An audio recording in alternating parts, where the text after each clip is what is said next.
Chỉ là một lối sương sương cuốn cho em người đi cuông.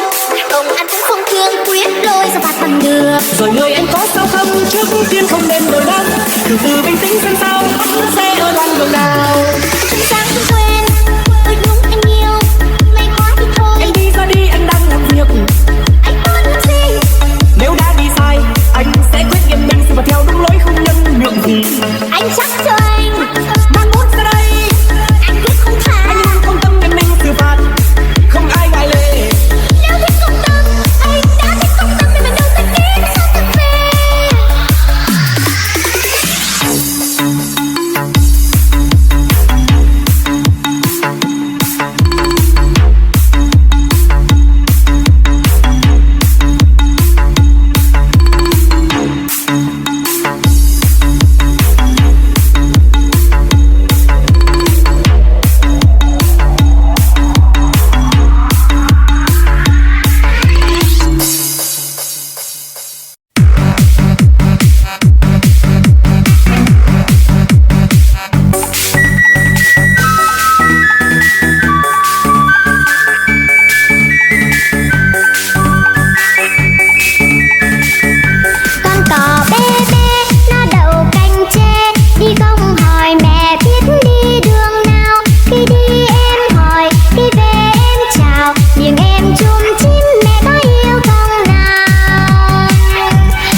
myself wondering what did happen to the last 10. I ran away with my life, fast forward, never turn back again. It's kind of funny that the more we pass time, the more we need to set them rewind. And 19 was the year I had to leave you, but now I'm seeing all the signs.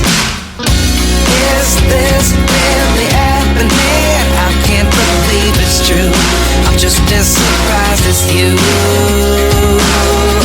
Is this really happening? I can't be too sure, but one day I'll be yours again.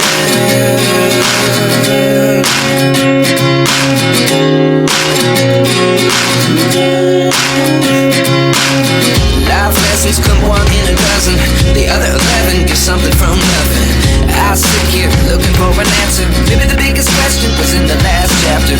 You gave me the soul I have today. Without you I never could have moved away, but now I see what you teach. I do believe I always should have stayed. Yeah. Is this really happening? I can't believe it's true. I'm just as surprised as you. Is this really happening? I can't be too sure, but one day I'll be yours again. One day I'll be yours.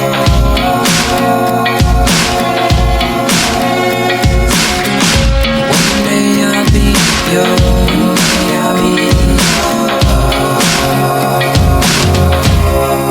yours.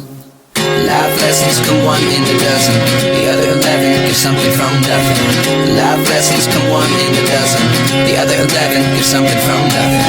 Life lessons come one in a dozen, the other 11 give something from nothing. Life changes, just open the door. One thing's certain, I'll always be yours. Is this really happening?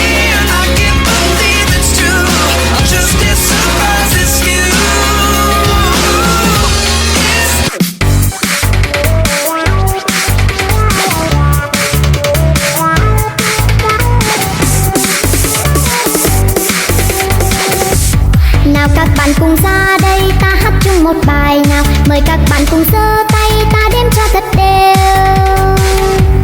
1 với 1 là 2, 2 thêm 2 là 4,